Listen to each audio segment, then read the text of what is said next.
오늘 하나님의 말씀은 야고보서 1장 2절에서 4절 말씀까지 보겠습니다. 야고보서 1장 1절에서부터 4절 말씀까지.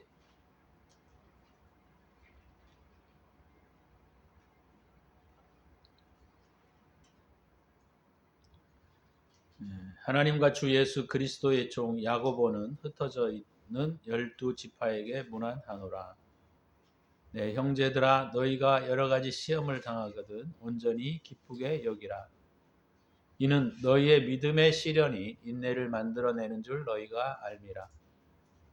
인내를 온전히 이루라. 이는 너희로 온전하고 구비하여 조금도 부족함이 없게 하려 함이라. 아멘. 자, 오늘 본문을 중심으로 시험을 만나거든 이라고 하는 제목으로 말씀을 함께 나누고자 합니다. 이 야고보서가 기록될 때가 약 AD 62년 정도 그 경에 기록이 되었습니다. 예루살렘에 폭발적인 부흥이 일어나고 나서 유대인들에게로부터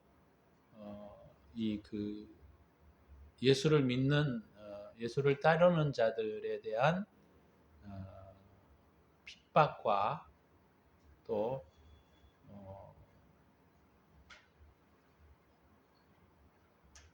압박이 가해졌던 것을 우리가 사도행전에 보면 알게 됩니다. 다시 말하면 그 당시에 유대교로부터 떨어져 나오잖아요. 기독교가. 그랬을 때 처음에는 유대인들이 예수님에 대해서 좋게 생각을 했고 또 기적을 따라다녔던 무리들도 많았고 했는데 예수님이 십자가에 죽으시고 나자 거의 다 뿔뿔이 흩어져 버렸습니다. 그러다가 제자들을 중심으로 한 예수님의 부활에 대한 소식이 알려지기 시작하자마자 제자들이 그 전과는 다른 모습으로 이제 복음을 전파하기 시작했죠. 그들이 학문이 없었던 자들이 이 복음 앞에 두려워하지 아니하고 또 부활의 예수 그리스도를 증거함에 있어 한치도 불안함이 없었던 것을 우리가 성경을 통해서 볼 수가 있습니다. 그러자 많은 사람들이 이 예수님의 부활의 소식을 듣고 예루살렘에 모여서 그들이 예배도 하고 또 경배도 하고 또 말씀을 듣기도 하고 하는 것을 우리가 보게 되죠. 베드로가 복음을 증거할 때 3,000명, 5,000명 이런 회개의 역사들이 일어났던 것을 우리가 알 수가 있습니다. 그러자마자 이제 유대를 신봉했던 유대교, 다시 말하면 중심에 있었던 제사장들이나 또 바리새인들이나 서기관들 이런 사람들은 정말 큰 충격에 휩싸였습니다. 그래서 어떻게 처리할까 하다가 아무래도 자기네들이 훨씬 세력이 많고 힘이 세니까 이 예수님의 제자들을 그냥 내버려둬서는 큰일 날 것 같다라고 하는 생각 때문에 이들을 핍박하기 시작했죠. 그래서 잡아가지고 옥에 가두기도 하고 죽이기도 하고 뭐 이런 일들을 했던 것을 우리가 알 수가 있습니다.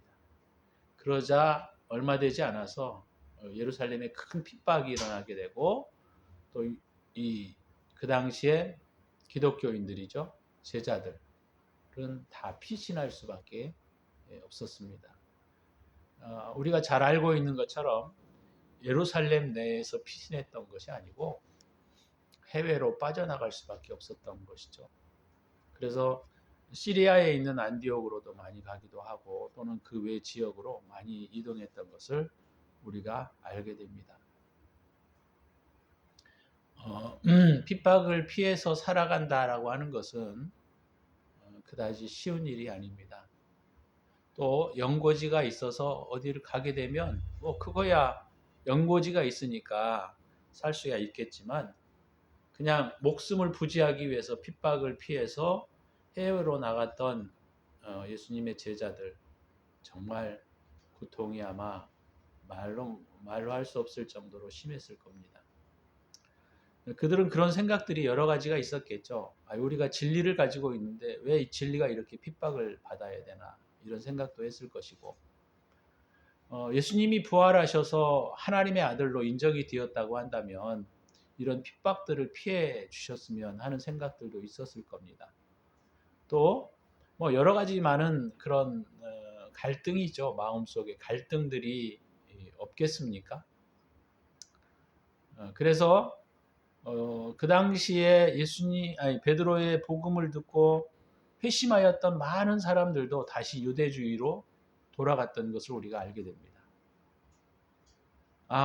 뭐 그때 잠시 내가 감정상 내가 예수를 믿는다고 말은 했지만 당장 삶이 어렵고 유대교 안에서 살려고 하다 보니까 내가 이렇게 살아서 여기에서 버틸 수 있을까라고 하는 고민, 갈등 이런 것들이 왜 없었겠어요. 그러니까 당연히 그들의 많은 무리들은 다시 유대교로 흘러가 버리고 다시 유대교를 신봉하는 자들로 돌아설 수밖에 없었던 것을 보게 됩니다. 우리가 잘 알고 있는 역사적 사건들이 AD 64년에 네로 황제에 의해서 기독교인들을 핍박한 사건들이 있었습니다. 그러니까 그때 당시에 무리의 이 야고보서가 기록이 되어졌기 때문에 이런 핍박과 어려움들이 그들의 삶의 일부가 되었던 것을 우리가 알 수 있죠. 그래서 오늘 본문 1절에 보니까 하나님과 주 예수 그리스도의 종 야고보는 흩어져 있는 12지파에게 문안한다. 이렇게 표현을 하고 있는 것을 보게 됩니다. 뿔뿔이 핍박을 피해서 해외로 흩어져 버렸던 12지파의 사람들. 얼마나 고통하고 얼마나 힘들었겠습니까? 단순히 예수를 믿는다는 것 때문에, 진리를 믿는다는 것 때문에 그들은 그 핍박 가운데 온전히 살아야 했던 것을 우리가 보게 됩니다. 또 그 당시 예수를 믿는 사람들은 그리 많지 않았어요. 당시 이 로마 제국 내에서는 유대교들은 공식 종교로서 인정을 받았습니다. 유대교도들은. 근데 유대교에서 떨어져 나온 거잖아요. 그러니까 로마 사람들의 측면에서 보게 되면 이들은 유대교도 아니고 유대교에서 떨어져 나온 이단 종교예요.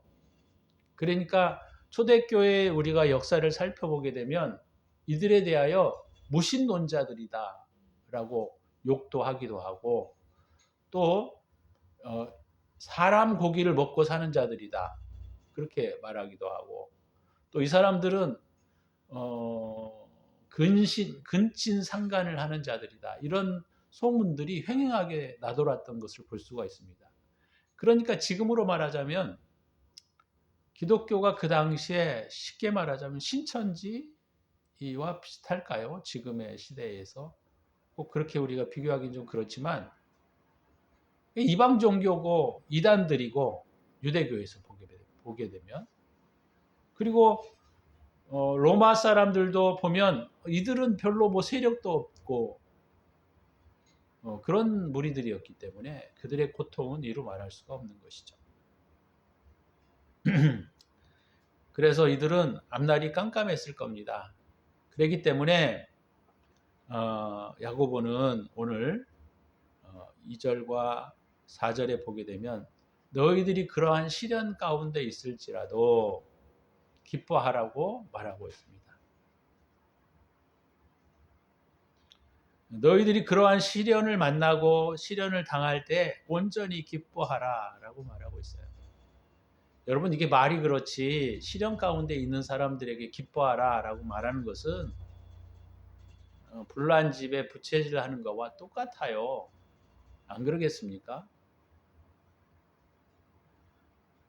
무엇 때문에 기뻐하는데 당장 기독교 예수를 믿는 것을 내려놓으면 자기들의 삶의 보장을 받을 수 있다 이 말이에요. 고향으로 돌아갈 수 있고 고국으로 돌아갈 수 있고 그렇죠? 근데 예수 부활하신 것과 진리를 믿는 것 때문에 그들은 이런 핍박들을 감내해야만 했던 것이죠. 그래서 참 우리가 이 본문의 말씀들을 이런 배경하에서 보게 되면 내가 과연 그런 시대 속에 살았다고 한다면 그런 어려움과 고난과 핍박들을 받고 기뻐할 수 있겠는가? 쉽지 않은 거죠. 쉽지 않은 거예요. 우리가 예수를 믿고 진리를 따라 살아간다라고 하는 것은 쉬운 일이 아닙니다. 결코 쉬운 일이 아니에요. 그냥 대충 묻혀 살게 되면 쉬워요. 그냥 교회 왔다 갔다 하고 그냥 예배 잘 드리고 뭐 그러면 쉬워요. 어떤 면에선. 근데 그렇지 않습니다. 우리가 싸워야 할 것은 진리를 배반하는 무리들과 싸워야 하기 때문에 세상의 가치 속에 살아가는 사람들과 싸워야 하기 때문에 결코 간단한 싸움들이 아니라고 하는 것이죠. 그러나 여러분 오늘 야고보가 우리에게 던져주고 있는 이 믿음에 대한 신앙에 대한 태도를 우리가 마음속 깊은 곳에 새겼으면 좋겠다라고 하는 거죠. 자, 첫 번째로 보면 시련을 만날 때 취해야 할 태도에 대하여 오늘 야고보는 어떻게 말하고 있느냐면 여러분들이 그러한 어려움과 그런 문제 가운데 있게 될 때 온전히 기쁘게 여기라 이렇게 말하고 있습니다. 왜 시련을 당하고 있습니까? 쉽게 말하자면 예수를 믿는 것, 진리를 따라 살아가려고 하는 것 때문이에요. 그것만 쫙 포기하면 편하거든요. 여러분 교회만 다닌다고 제가 신자가 아니라 그랬죠? 교회를 다니는 건 누구나 다닐 수 있어요. 근데 주님이 우리에게 요구하시는 것은 삶을 바꿔야 한다는 데 있어요. 우리의 삶이 변화되어 열매를 맺는 것까지 가야 하기 때문에 고통스러운 거죠. 다들 이렇게 저렇게 그냥 살아가는데 대충 살아. 그냥 교회 열심히 다니고 믿음 안에 살면 되지. 그건 쉬운 일이에요, 사실. 그것도 뭐 쉽다고 말할 수는 없지만 어찌됐건 그래도 쉬운 일이에요. 거기에 묻혀 살게 되면. 근데 진리를 따라 살아야 되기 때문에 어려운 거예요. 그래서 그런 진리를 따라 살려고 하는 것 때문에 내 삶을 압제당하고 고통 가운데 시련 가운데 던져진다라고 하는 것은 굉장히 쉽지 않은 일이다라고 하는 것이죠. 그런데 그렇게 흩어져 있던 12지파에게 야고보는 오늘 편지하면서 그들에게 위로하고 있는 거예요. 너희가 시험을 당하거든 온전히 기쁘게 여기라. 기뻐하라라는 거예요. 기뻐하라. 사실 기뻐할 수 없습니다. 근데 오늘 야고보가 그런 시련 가운데 있는 그 당시의 기독교인들, 지금의 시대 속에 진리를 따라 살아가려고 하는 이들에게 기뻐하라고 말하고 있는 것이죠. 그러면 기뻐해야 할 근거가 어디에 있느냐라고 하는 것이죠. 자, 오늘 본문의 내용에 보면 3절에 너희의 믿음의 시련, 여기 믿음의 시련이라고 말할 때 진리에 대한 시련 이렇게 바꿔도 틀리지 않습니다. 너희 진리에 대한 시련, 다시 말해서 진리를 행하기 때문에 나타나고 있는 여러 가지 많은 문제들,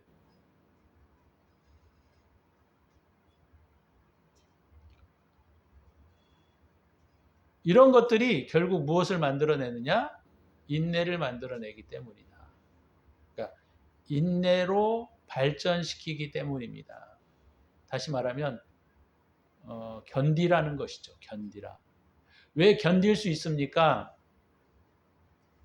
그 당시에 기독교인들도 그런 믿음이 없으면 견딜 수 없었을 거예요. 그 견딤이 뭐였냐면 내가 진리를 따라 살 때 주님이 절대적으로 나를 보호하시고 나를 망하게 하시지 않을 것이라고 하는 그런 확신과 신뢰 때문인 거예요. 이것은 반드시 시험을 받아야 합니다. 에이, 내가 예수 믿고 진리를 따라 살기 때문에 잘 될 거야. 그러면 누구나 할 수 있죠. 근데 이것은 뭐냐면 시련의 기간을 통하여 확증되어야 한다는 거예요.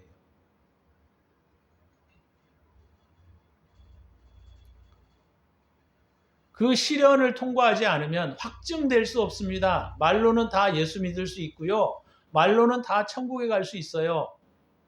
그렇지만 확증된다라고 하는 것은 다른 문제라는 거예요. 그래서 오늘 이 본문에서도 이 믿음에 대한 시련에 대하여 그 시련들을 확증할 수 있는 것들이 뭐냐면 인내로서 우리에게 보여주라는 거예요. 말로 말하지 말고 보여줘라, 보여줘. 너희들이 진짜로 진리를 믿고 따라가고자 하는 것이 있는지를 보여달라고 하는 것이죠. 이런 보여줌이 없는 것은 우리의 신앙이 아닙니다. 이건 머리로만 우리가 인정하는 태도인 것이지 이건 신앙이 아니에요. 그래서 신자의 가장 중요한 것은 뭐냐면 시련을 대하는 태도에서 구분될 수 있어요.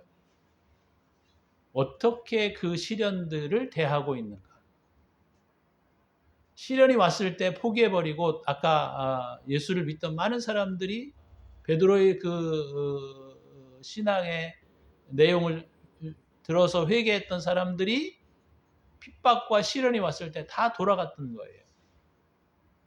그러니까 그들은 그 믿음의 시련, 다시 말해서 진리를 따라 살겠다라고 하는 그런 시련 앞에 그들은 견디지 못하고 돌아갔다는 것이죠. 우리 또한 마찬가지입니다.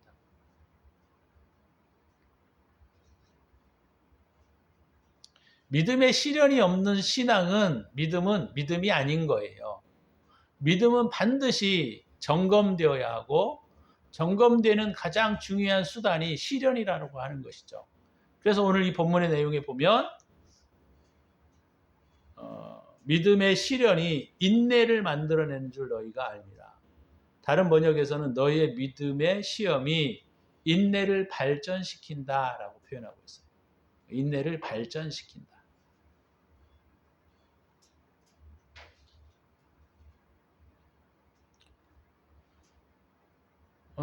그런데 또 우리가 또 생각해 볼 수 있는 것은 그럼 우리가 인내만을 가지고 우리가 있다고 한다면 그것이 우리가 이 시험을 견딜 수 있는 가장 중요한 동기가 되느냐?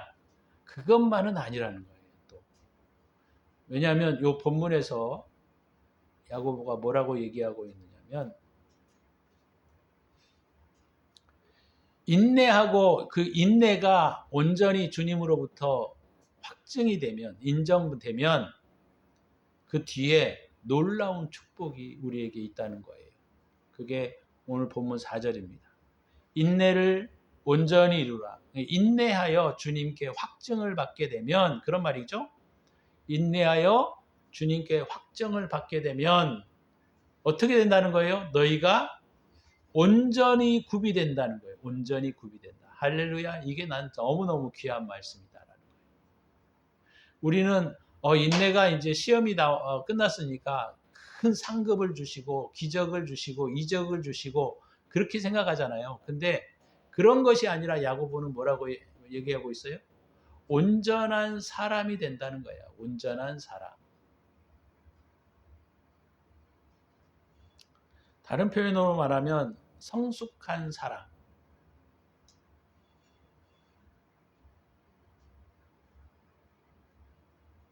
mature person이라는 말이죠. mature person. 성숙된 사람이 된다. 온전한 사람이 된다.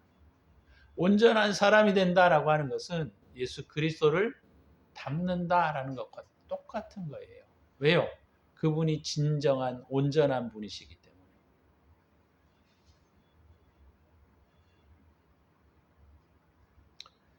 그러니까 주님이 인내하면 우리가 인내로서 주님께 확증을 보여주기만 하면 축복이 오는 게 아니라 축복은 우리가 온전한 사람이 된다는 데 있습니다.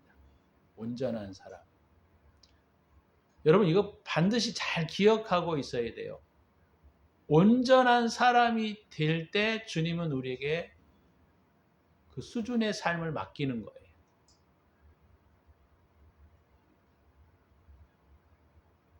부모들이 자녀들을 키울 때 자녀가 감당할 수 있는 만큼만 물질을 주십니다.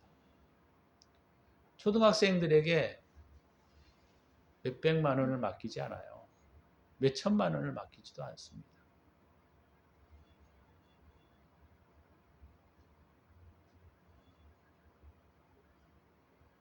그러니까 오늘 본문의 내용에 보면 제가 항상 말씀을 드리는 거지만 우리가 준비된 만큼 하나님은 쓰신다.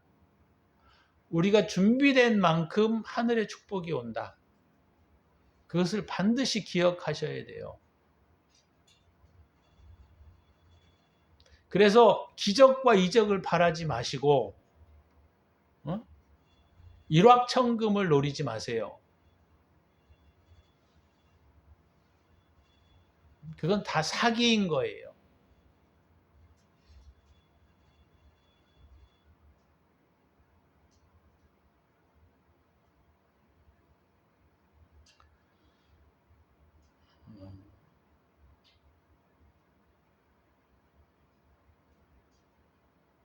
그래서 오늘 이 본문의 말씀은 되게 중요한 의미를 가지고 있습니다. 우리가 새해를 이제 시작하여 이제 벌써 셋째 주, 둘째 주인가요? 둘째 주가 됐죠. 올해 여러분들이 어떤 마음과 어떤 생각으로 올해를 계획하고 준비해 가고 또 생각할지는 모르겠습니다만은 오늘 본문의 내용에서 우리가 명확하게 보셔야 할 것은 뭐냐면 온전한 사람이 되셔야 돼요. 준비된 사람이 되셔야 돼요. 온전한 사람이라고 하는 것은 보편적인 사람이 되는 겁니다. 어떤 면에서.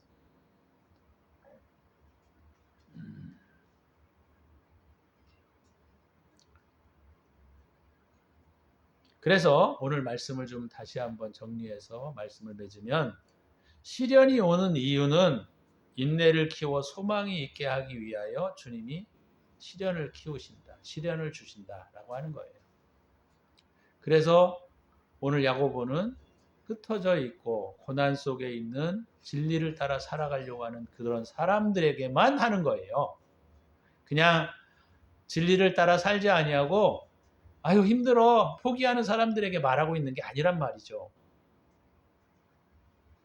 또 아무에게나 이 말이 해당되어지는 것도 아니에요. 진리를 따라 살아가려고 몸부림을 치는 사람들에게 해당되어지는 말씀입니다. 반드시 기억하셔야 돼요. 우리는 예수 믿으면 잘 되지, 예수 믿으면 뭐 행복하지, 교회 열심히 다니면 돼 라고 생각하는 경우들이 되게 많아요. 그렇지 않아요. 여러분과 제가 온전하게 준비되지 않으면 온전한 사람이 될 수 없을 뿐더러 그런 복들은 우리에게 오지 않습니다. 절대로 오지 않아요. 헛된 꿈을 쫓아 살아가지 마세요. 절대로 오지 않습니다. 그래서 우리에게 시련이 있는 것은 하나님이 인내를 통하여 우리를 확증하실 때까지 주님이 내가 이제 너 보니까 너는 그래 이 진리를 따라 살아가려고 하는 그런 마음들이 강하게 있다는 것을 내가 알겠어. 그럴 때까지 지속된다는 거예요. 인내를 키워 우리에게 소망을 주시기 위해서 이 시련이 우리에게 온다. 두 번째는 뭐냐면 고쳐야 할 태도가 있기 때문입니다. 시련은 주님이 우리에게 인내를 키워주시는 시간이기도 하지만 또 하나는 뭐냐면 고쳐야 할 태도가 있기 때문이에요. 예수 믿으면서 개판인 사람들 너무 많습니다. 근데 그걸 고치려고 하지 않아요. 시련이 오는 이유는 주님이 시련을 주시기를 기뻐하시기 때문에가 아닙니다. 사실은 나 때문에 오는 거예요. 내가 악한 마음과 악한 태도로 살아왔기 때문에 오는 거예요.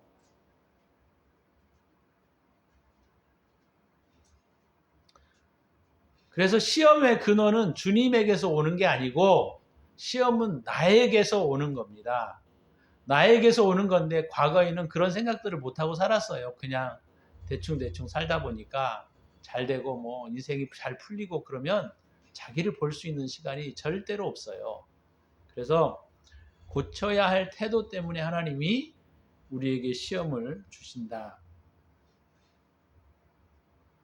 그래서 뭘 어떻게 하라고요? 보편적인 사람이 되도록. 오늘 본문의 내용을 중심으로 말하면 온전한 사람이 되게 하기 위하여 하나님이 우리에게 시련을 허락하시는 겁니다. 주시는 게 아니고 마귀가 우리를 시험하고 우리를 그런 인생의 폭풍의 회오리 속으로 밀어넣을 때 주님이 허락하시는 거예요. 그래, 네가 이런 시련과 시험을 통하여 고쳐라. 주님이 얼마나 우리에게 섬세하게 다루시느냐면 내가 그 문제를 해결할 능력이 없으면 절대로 마귀에게 그 부분을 허락지 않아요. 고린도전서 10장에 보게 되면 시험이 올 때 우리에게 피할 길을 주시고 감당할 만할 때 주신다고 말하고 있잖아요. 그러니까 내게 오는 시험은 내가 감당할 수 있고 또 피할 길을 우리에게 분명히 주시기 때문에 반드시 풀어갈 수 있기 때문에 주시는 거라는 거예요. 그런데 중요한 것은 진리를 따라 살려고 하는 싸움이 있어야 되고 또 뭐냐면 잘못된 태도를 지금 고쳐야 됩니다. 지금. 오늘 본문의 말씀을 통해서 시험을 만나거든 이라고 하는 제목으로 함께 말씀을 나누었습니다. 시험은 내게로부터 온다. 내게로부터 오지만 하나님이 내가 감당할 수 있는 시험만 주신다. 시험은 나로 하여금 하나님 앞에 확증된 삶의 모습을 보여주어야 한다. 저와 여러분들이 그런 것들을 기억하셔서 우리가 시험을 만날 때 기쁘게 여길 수 있는 그런 마음과 자세로 살아가기를 바랍니다. 기도합니다.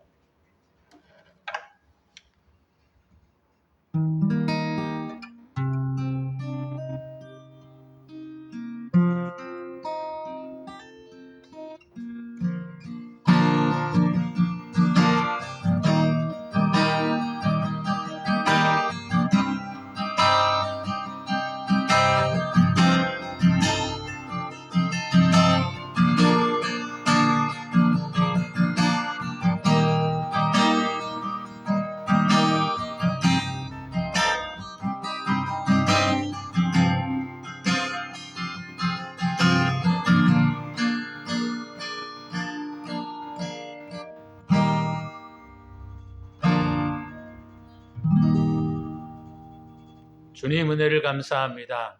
오늘 우리가 연초를 시작하면서 시련이 올 때 기쁘게 여길 수 있도록 힘을 주시고 감당할 만한 싸움들을 우리에게 허락하셨사오니 인내하고 하나님께 확증될 때까지 참아낼 수 있도록 은혜를 베풀어 주시옵소서. 이제는 우리 구주 예수 그리스도의 은혜와 독생자 예수 그리스도를 아낌없이 우리에게 내어주신 하나님의 사랑하심과 성령의 축복하심이 오늘도 시련 가운데 있는 당신의 사랑하는 자녀들 위해 영원토록 영원 무궁토록 함께 계실지어다. 아멘.